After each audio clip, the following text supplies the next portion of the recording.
point. Was there someone else who wanted to add something? Yes. I was thinking about a magnifier. Okay. Basically, it's like a lot of times when I'm using on smartphones, you can see like the little apps and things like that, but sometimes they're so small, you really identify them, see what they're doing or whatever. Okay. So I figured, you know, you can just enlarge them. Okay. How?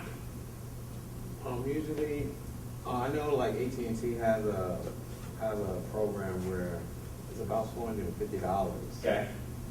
And it's actually, you download the app and everything from your computer, and you know, you basically the 1 and 2 times and 3 times and 4 times or whatever. Do you own that app? Why not? Wait, time. No. Go ahead. Do you own that app? It's $450. Okay. So my next question was, why don't you own the app? You just told me why. Okay. So now solve it. Well, if you make it, So make it that you would buy, basically, is what I'm saying. basically, yeah. But I'm asking you to solve it though. Not that much. $450. So at what price point should that software be for you? I mean, I think something within the $30-$40 area is Okay. cool. So from 250 to $450. so 450 to 30 is what you want to happen. I think a lot of people will be able to afford that. Okay. I'm asking about you though. Yeah. So 30 is where it needs to be. I would mess with that, but Okay. Is that just a magnifier or no?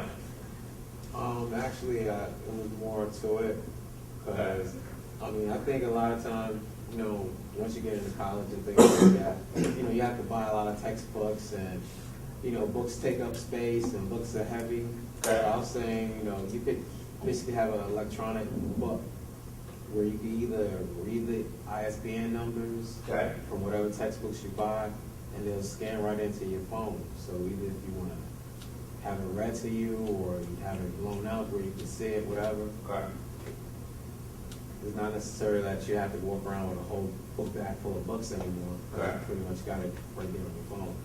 Is what you just described, is that what's $400? I think, yeah. Okay. So let's try that again. Would you pay $400 for that app? If it did all that, yeah. If it did all that. So is there one that does it? Not to my knowledge. So it sounds like you're ready to compete, right?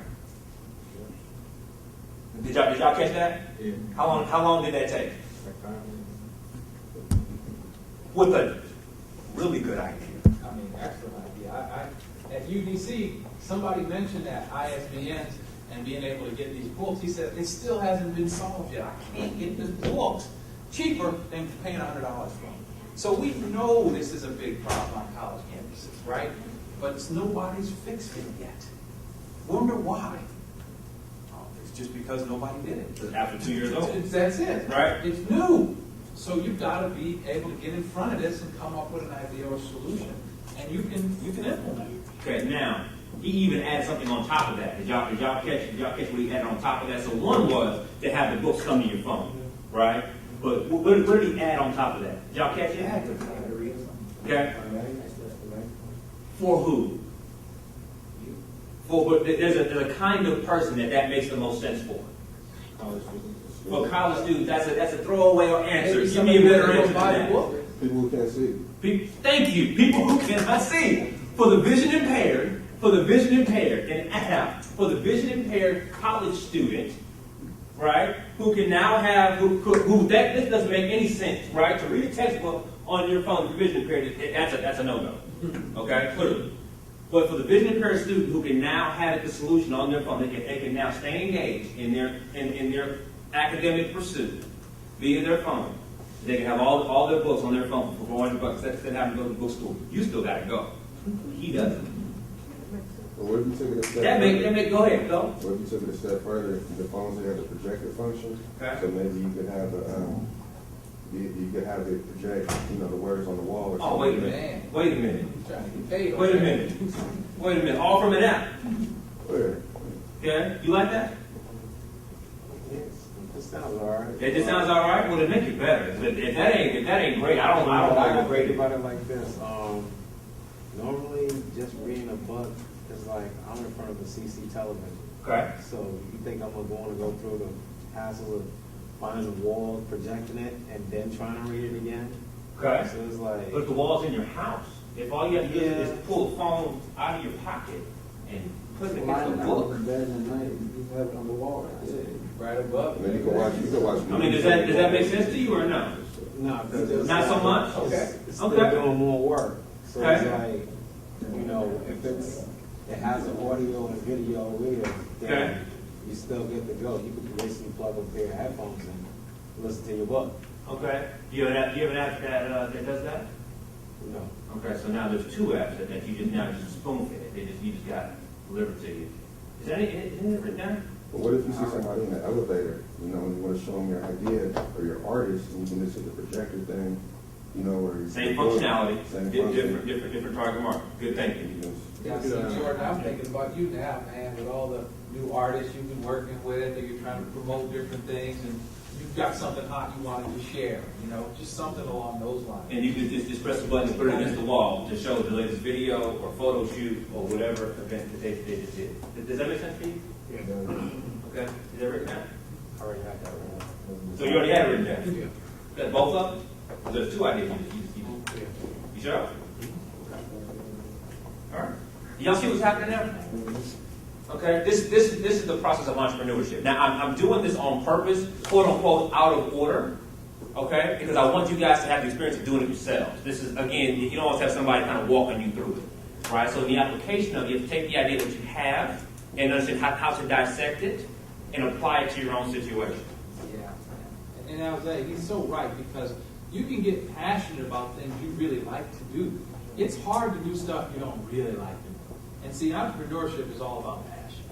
If you've got a passion for something, like a friend of mine, he is a golfer. That's all he really thinks about is golf.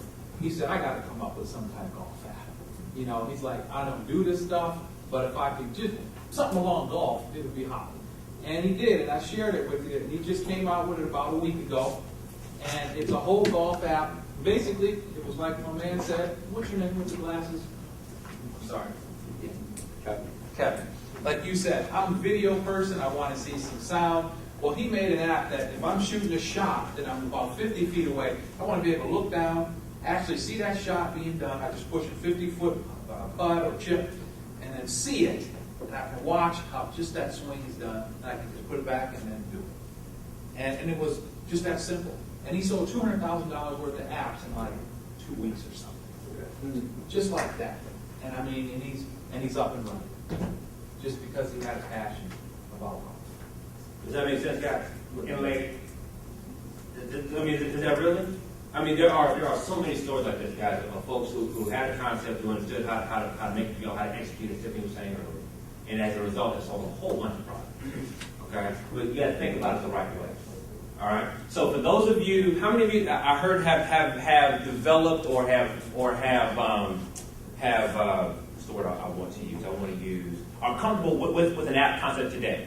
You have an app idea and you feel it's pretty good. Okay. So I'm going to count on you guys to actually walk through this process that I'm doing right now. Okay. So if you don't have an idea, then this may not, it may not stick 100%. But if you do have an idea, this will help you think through that idea. All right. So we're going through that process now. So we're talking about creating a business plan. We're going through that process now. It's got about seven parts to it. We're going to take it one step at a time. So first thing is, what problem are you solving? So for those of you who have clear app ideas, please answer that question now. Okay, a problem which you're looking for in the core of entrepreneurship, app or no app, is a problem-solution orientation. Now, so there are two examples that I've got here. This is Jenny Craig, right? So the problem for folks who are trying to lose weight, well, I want to answer. Y'all tell me. The problem for someone who's trying to lose weight is what? Describe their problem for me.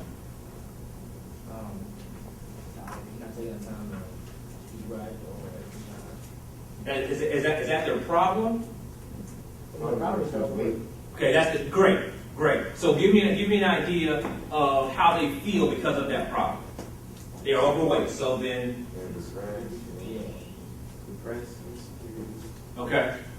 All right. So then, a weight loss concept, a weight loss service, a weight loss product solves the problem of being overweight, right? Which in turn solves the issue of being depressed, I heard, and insecure, right? Now we see this and we know what this is, and we kind of just, I get it. I know what weight loss means, but this, for those of us who may be overweight and see this makes a whole lot of sense. Y'all see that? Okay. For Google Maps, who owns who has this free? Who's got this app on their phone? All right. So then, kind sir, tell me what problem this solves. Google Maps solves a lot of problems. I use it for directions. So I was typing an address where I'm going, and in Google Navigation, which is a sub feature of Google Maps, will actually show me the direct route to where I need to go, and tell me the time, and it'll say with traffic and time without traffic. Okay. Pause for a second and give me the problem. All I want is a problem. I don't know. I might not know the surrounding area or where exactly I need to go. Okay. It shows me it from the bird's eye view. Okay. Give me another problem, because you said about 4 things really fast. Give me another problem. I know where to go. That's one. Time takes you to get there. Okay, or time to take. I don't know. I gotta go somewhere, and I don't know how long. Easiest route. Okay, so make that a problem. You're right. Phrase that in a problem orientation. Thank you. Okay, give another problem. I've just moved to a new city and I need to get to someplace. Okay. And I don't really know, you don't know the area. All right, good. Now give it to me in a solution. Now tell me that this does what? How does it solve that? It shows me the exact landscape of the area I'm in and the area I need to be, where I'm trying to go. And Okay. it connects me there and shows me the route to get there. The streets that I might not know. Okay. Let me make this point. This is crucial. The value of your product has no placement unless it is solving a problem or something. The functionality, the fact that Google Maps can show you anywhere in the world, that in concept, who cares?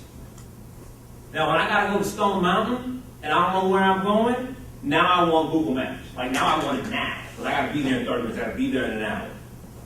Does that make sense? Or I had an interview at 2:45 and I'm not quite sure where it is on P Street, and I got to figure that out in the next day or so. Now I want Google Maps. But the fact that Google Maps will show me where Piedmont Park is, I don't care. I don't have a problem yet. Does that make sense? Time out. Does that make sense? Yeah.